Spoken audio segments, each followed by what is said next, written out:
नमस्कार मित्रों, Balaji online classes में आप सभी का हार्दिक स्वागत, अभिनंदन। मित्रों, आज हम कक्षा 10 के गणित विषय का अध्याय नंबर 4 पढ़ेंगे, जिसमें हम हल करेंगे रैखिक समीकरण के हल। जिसमें हम पढ़ेंगे रैखिक समीकरण के हल। तो रैखिक समीकरण के हल हम ज्ञात करते हैं। तो कैसे ज्ञात करते हैं, इसके लिए मैं आपको कुछ बेसिक कॉन्सेप्ट है उसके बारे में पहले समझा देता हूं, उसके बाद में हम इसके क्वेश्चन आंसर करेंगे। तो रैखिक समीकरण के हल में हम पढ़ते हैं आज। तो हमारे पास रैखिक समीकरण का रूप कैसा होता है? रैखिक समीकरण का हमारे पास रूप होता है ax plus by plus c बराबर 0। ये होता है रैखिक समीकरण का व्यापक रूप, जहां पर जो a और b होते हैं ना, इस a और b का मान 0 के बराबर नहीं होता है। ये होते हैं रैखिक समीकरण के हल।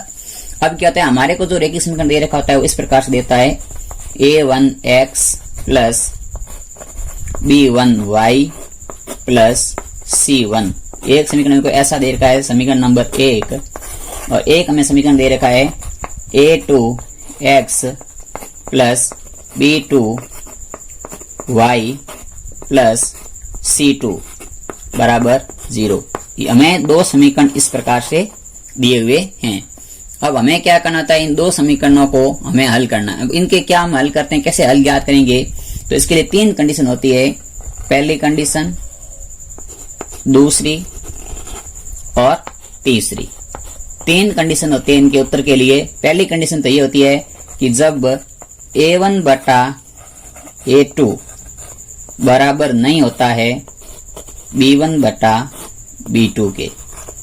a1 बटा a2 बराबर नहीं होता है b1 बटा b2 के, तब हमारे हल की जो प्रकृति होती है वो होती है अद्वितीय और संगत। कैसी प्रकृति होती है? तो प्रकृति होती है वो होती है अद्वितीय। हल कैसे होते हैं? हल होते हैं अद्वितीय, अद्वितीय। और प्रकृति कैसी होती है? तो हल की प्रकृति होती है इनकी संगत हल होते हैं। कैसे हल होते हैं? तो संगत हल होते हैं। यानी कि जब हमारे पास पहली कंडीशन की यदि मान आ जाता है, जैसे हमने 2 समीकरण दे रखे थे कोई भी, उन दोनों समीकरण की हमने क्या की, तुलना की। जैसे यहाँ a1 का मान होगा, यहाँ b1 का मान होगा, c1 का मान होगा। इसी प्रकार यहाँ a2 का होगा, यहाँ b2 का, c2 का, कोई भी मान हो सकते हैं, गिनती के कोई भी अंक हो सकते हैं। उनकी हमने इन समीकरणों से तुलना करेंगे। तुलना करने पर हमारे a1 और b2 के मान हमें मिल जाएंगे। वही मान हम यहाँ रखेंगे और देखेंगे पहली कंडीशन फॉलो होती है तो उसके हल कैसे होंगे, संगत और अद्वितीय होंगे। यदि यह कंडीशन ना होकर के हमारे पास दूसरी कंडीशन हो जाए a1 बटा a2 बराबर b1 बटा b2 बराबर नहीं है c1 बटा c2 के। यदि हमारे पास दूसरी कंडीशन हो जाती है, तो दूसरी कंडीशन हो जाती है तो यहां आप लिखेंगे कि कोई हल नहीं। इनका मतलब होता है कि कोई हल नहीं, कोई हल नहीं। और प्रकृति कैसी हो जाएगी? कोई हल नहीं है तो कोई हल नहीं होगा तो उसका कोई दोस्त भी नहीं होता, संगति भी किसी की नहीं होगी, तो इनकी असंगत। जब कोई हल नहीं होता है उसका, तो उसकी प्रकृति भी कैसी होती है? तो प्रकृति उसकी असंगत होती है। इसी प्रकार तीसरी कंडीशन आती है, वो आती है a1 बटा a2 बराबर b1 बटा b2 बराबर c1 बटा c2। यानी कि तीनों जब बराबर होते हैं तो इनके आंसर आते हैं अनेक हल। क्या आते हैं? अनेक हल। और अनेक हल और प्रकृति कैसी हो जाएगी? प्रकृति हो जाती है इनकी संगत। इनकी जब तीसरी कंडीशन आती है तो अनेक हल और प्रकृति आ जाती है, वो आ जाती है संगत प्रकृति आ जाती है। तो इस प्रकार से आप, ये हो गया हमारा तीसरा, ये हो गया दूसरा, और ये हो गया पहला। तो क्या है कि जब हमारे पास में कोई भी रैखिक समीकरण दिए हुए होते हैं तो उनकी प्रकृति ज्ञात करने का ये तरीका होता है। इनकी पहले बेसिक कॉन्सेप्ट में समझ में आना चाहिए। तो आपके सूत्र है ये 3, याद रख लेना। अब मैं इनके साथ में आपको एक रेखा वाला होता है कि आलेख विधि से हल करना होता है। तो आलेख विधि के लिए बता देता हूं। जब इसके लिए होता है तो आलेख विधि का मतलब होता है कि जब ग्राफ इस प्रकार से कोई रेखा आपस में प्रतिच्छेद करती होती है तो होता है पहली कंडीशन के लिए। पहली कंडीशन ये होती है कि रेखाएं आपस में प्रतिच्छेदित होती है। प्रतिच्छेदित रेखाएं होती है तो सिर्फ एक ही बिंदु ऐसा था जहां पर कटती है, वापस कहीं नहीं कटेगी, तो तो अद्वितीय का मतलब होता है केवल एक हल। इसी प्रकार इसका कोई हल नहीं है तो यहाँ पर होती है रेखाएं, कैसी होती है? रेखाएं होती है समांतर रेखाएं होती है। दूसरे की कंडीशन में बनाता हूँ तो यहाँ रेखाएं होती है इस प्रकार से समांतर होती है, आपस में कहीं भी नहीं मिलती है। जब रेखाएं सब समांतर होती है, जब रेखाएं क्या होती है? रेखाएं जब समांतर होती है तो इनके कोई भी हल नहीं होते हैं। और इसकी कंडीशन होती है, तीसरे की कंडीशन ये होती है कि एक रेखा के ऊपर दूसरी रेखा होती है, दोनों रेखाएं एक दूसरे के संपाती होती है। तो संपाती होती है तो उसके बहुत सारे हल निकलते हैं और वो है इस प्रकार से है।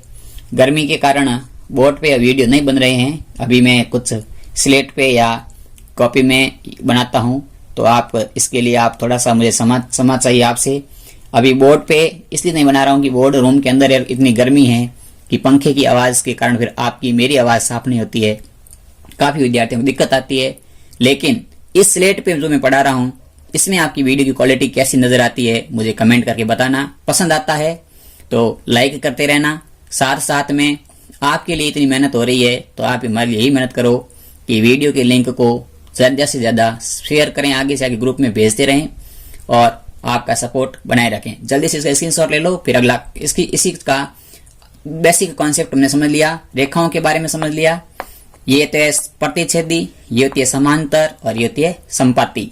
रेखाएं संपाती होती है तो अनेक हल, संगत समांतर होती है तो कोई हल नहीं, असंगत प्रतिच्छेदी होती है अद्वितीय हल और संगत। ये तीन बातें हमें याद रखनी है। तो जल्दी से आप स्क्रीनशॉट ले लो या लिख लो, फिर हम इसका आगे सॉल्व करते हैं इसका इंपोर्टेंट क्वेश्चन। तो आपके सामने इंपोर्टेंट क्वेश्चन है कि निम्न असमीकाओं को आलेख विधि से हल कीजिए। यानी कि हमारे सामने ये जो लिखी हुई है ये एक हमारे सामने असमीका लिखी हुई है और इसका मान दे रखा है, वो दे रखा है हमें ये यहाँ पर लिखा हुआ है लेस देन इक्वल टू 3। यानी कि हमारे पास में मान दे रखा है कि मोड ऑफ एक्स क्या है? ये मोड है। यानी कि मोड ऑफ एक्स बराबर एक्स लिखा है, वो लिखा है mod of x is less than equal to 3, यानी कि 3 से छोटा या 3 के बराबर है मोड ऑफ एक्स का मान है वो। तो हम इसको हल करते हैं। तो देखो मैं इसका हल करता हूं आपके सामने। तो मोड एक्स को जब मोड हटाएंगे तो यहां से हमारे पास में कंडीशन बन जाती है, मोड हटाने पर इसको पढ़ते हैं मोड। तो मोड हटा देंगे, मोड हटाने पर जब इस चीज को हम मोड को हटा देते हैं तो हमारे को इसमें लिखते हैं एक्स का मान होता है वो हो जाता है -3 से तो बड़ा या -3 के तो बराबर और +3 से छोटा या +3 के बराबर हो जाता है। ये हो जाती है इसकी कंडीशन। कब होती है? कि जब हम इसको मोड हटा देते हैं तब होती है। तो यहां से अब हमारे पास में x का मान क्या आ गया? तो एक तो आ गया कि x का मान है वो -3 से क्या है? बड़ा है। x का मान है वो -3 से बड़ा है या -3 के है बराबर है। तो यहां से इसको हम समीकरण में बदलेंगे तो यहां से हम लिख सकते हैं x बराबर -3। तो x बराबर -3 आ जाएगा। तो यहां से y का मान कितना आएगा? तो यहाँ y का मान आ गया 0। एक बार तो आ गई कंडीशन ये। दोबारा यदि हम लिखते हैं कि x का मान है वो 3 से छोटा या 3 के बराबर है तो यहां से x का मान आएगा वो 3 के बराबर।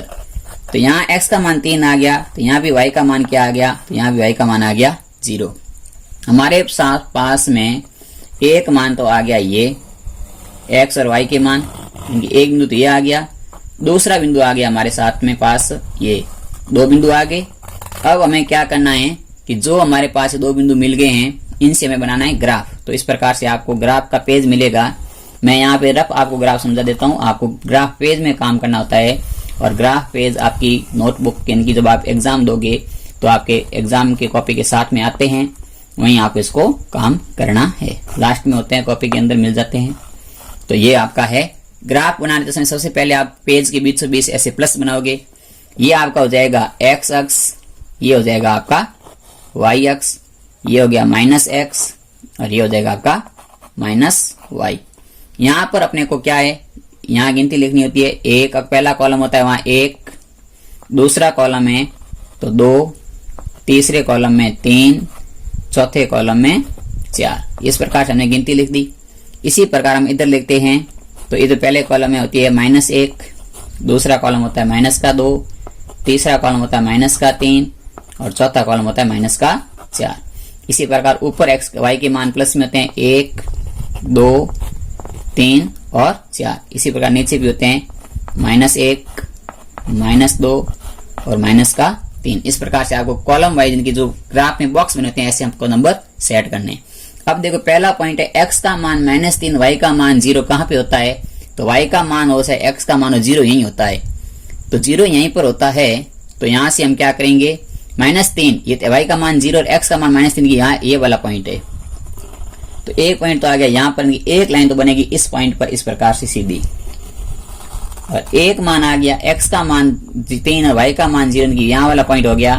तो एक लाइन बनेगी यहाँ पर सीधी। अब देखना, अब हमें इस अभी तक हल नहीं हुआ है तो ये 2 लाइनें बना दी, असमीका थी इसलिए लाइनें सीधी बन गई। अब क्या है कि x का मान है -3 से बड़ा, तो -3 से बड़ा संख्या इधर है, तो -3 से बड़ा इनके इधर जाएंगे x के मान सारे, इनके इसके समीकरण के मान हल होंगे ऐसे होंगे। और +3 से छोटा, तो +3 से छोटे इधर वाले मान होते हैं, +3 से छोटे होते हैं, तो ये जाएंगे +3 से छोटा। तो ये हो गया इसका हल क्षेत्र, और हमें हल क्षेत्र ज्ञात करना होता है। तो इसका हल आ गया हमारे सामने, वो कितना आ गया, वो इस ग्राफ के द्वारा ही ग्राफ आ गया इनकी -3 पे ग्राफ और +3 के ग्राफ, और आमने सामने दोनों के इनकी ये पूरा इसका हल क्षेत्र हो गया। यहाँ पर जो भी मान आएंगे वो सारे के सारे मान इस समीकरण को संतुष्ट करेंगे, इस समीकरण को संतुष्ट करते हैं। ये था इसका आंसर, जल्दी से नोट करो, फिर हम अगला इंपॉर्टेंट क्वेश्चन लेके आते हैं आपके सामने। जल्दी से आप नोट कीजिए। तो हमारे सामने इंपॉर्टेंट क्वेश्चन है अगला, वो है कि mod of x minus y is greater than equal to 1। इनकी mod of x minus y है वो 1 से बड़ा या 1 के बराबर है। तो यहां से हम मोड हटाएंगे, तो हम इसको ऐसे लिखेंगे, मोड हटा देंगे तो मोड हटाते इसको लिख देंगे कि जो -1 से होगा वो x माइनस वाई होगा वो बड़ा होगा, यानी x माइनस वाई का मान -1 से बड़ा होगा, और इसी प्रकार इसका मान है वो 1 से भी बड़ा होगा, क्योंकि यहाँ पर ग्रेटर देन है तो -1 से और 1 से बड़ा होगा। अब पूछा जाता है कि इसका हल क्षेत्र कौन सा होगा। तो ऐसा देखो, -1 से बड़ा और 1 से बड़ा है, तो यहां से हम एक बार तो लिख सकते हैं कि जो x माइनस वाई है, ये x माइनस वाई है, ये क्या होगा, ये होगा -1 से बड़ा। इसी प्रकार हम लिख सकते हैं कि जो x माइनस वाई है ये क्या होगा, तो ये हो जाएगा 1 से भी बड़ा, 1 से हो जाएगा छोटा। यानी कि इसको हम उल्टा देखेंगे तो यहाँ -1 है, तो 1 से बड़े होते हैं, तो 1 से छोटे भी हो सकते, यानी कि ये हो गया इसका समीकरण। तो इसको समीकरण में कैसे लिखेंगे, तो इसको समीकरण लिख देंगे तो लिख देंगे x माइनस वाई बराबर 1। तो यहाँ से आपके पास में x का मान 0 रखोगे तो y का मान 1 आएगा, और y का मान 0 रखोगे x का मान 1 आएगा। तो 1 तो आ गया आपके पास में, मान आ गया इनकी x बराबर 0 रखा तो y बराबर आ गया आपके पास में 1। एक बार आपने y बराबर 0 रखा तो x का मान आ गया 1। इसी प्रकार हमारे पास में 2 मान आ गए, तो अब क्या होता है कि हमें ये है हमारा ग्राफ बनाना है। तो इस ग्राफ से क्या होता है कि हमें x के मान और y के मान रखने हैं। तो एक बार तो x का मान रखा तो क्या आ गया, x का मान आ गया प्लस का 1 और 0 इनकी ये वाला मान, और y का मान रखा तो ये एक आ गया, y का मान आ गया वो आ गया यानी कि यहाँ पर 1 और 0। पहला पॉइंट 1 मान है, यहाँ भी 1 मान ले। इसी प्रकार जब वापस हम यहाँ से, ये तो था 1 का बात, जब -1 की बात करेंगे तो x का मान आएगा तो वो आएगा 0 और -1 y का मान, और यहाँ आ जाएगा -1 और 0। तो इस प्रकार से 2 लाइनें बन जाएगी। ग्राफ इस पॉइंट को मिलाएंगे तो ये पॉइंट बन गया, इस पॉइंट को मिलाएंगे तो ये पॉइंट बन गया। अब क्या है कि ग्राफ का मान है इन दोनों से बड़े हैं तो बाहर की ओर हल क्षेत्र हो जाते हैं, ऐसे इस प्रकार से इसके हल क्षेत्र हो जाएंगे। तो ये था इसका दूसरा इंपॉर्टेंट क्वेश्चन। कुछ भी नहीं है, मोड हटाना है। मोड हटाते समय ध्यान रखना है, हमें ये बात ध्यान पड़ गई तो हम इसका आंसर आराम से निकाल सकते हैं। यानी कि यहाँ से हो गया कि x माइनस वाई का मान है -1 से बड़ा है, और x माइनस वाई का मान है 1 से, यहाँ से -1 से बड़ा है तो 1 से छोटा होगा। यानी कि यहाँ पर हमारे पास आ गया x माइनस वाई बराबर 1। या एक बार तो x का मान 0 रखोगे तो y 1 आएगा, y का मान 0 रखोगे x 1 आएगा। इसी प्रकार हम क्या करेंगे, इसी प्रकार हम लेंगे एक बार कि x माइनस वाई बराबर -1 लेंगे, तो यहाँ से एक बार x का मान -1 आएगा, एक बार y का मान -1 आएगा। तो 4 पॉइंट आगे, 2 यहाँ से आएंगे, 2 यहाँ से आएंगे। तो पहला पॉइंट और दूसरा पॉइंट ये, पहला पॉइंट और दूसरा पॉइंट ये। इसके लिए तो ये वाले हो जाएंगे और इसके लिए ये वाले 2 पॉइंट। अब क्या है, इन दोनों से बड़े पूछे, तो जो बड़े की बात होती है तो दोनों लेखाओं से बाहर की ओर इसका हल क्षेत्र हो जाएगा। यदि आपको ये वीडियो पसंद आया, चौथे अध्याय का मैंने 2 वीडियो बनाए, शॉर्ट वीडियो बना लिए ताकि विद्यार्थी आराम से देख सके। तो इस चैप्टर नंबर 4 की मैंने 2 वीडियो बनाए हैं, दोनों वीडियो आप पूरे देख लेना, आपको सारे कॉन्सेप्ट क्लियर हो जाएंगे और 100% एक क्वेश्चन आपको बोर्ड एग्जाम में देखने को मिलेगा। साथ ही साथ आपका प्यार बनाए रखना। धन्यवाद।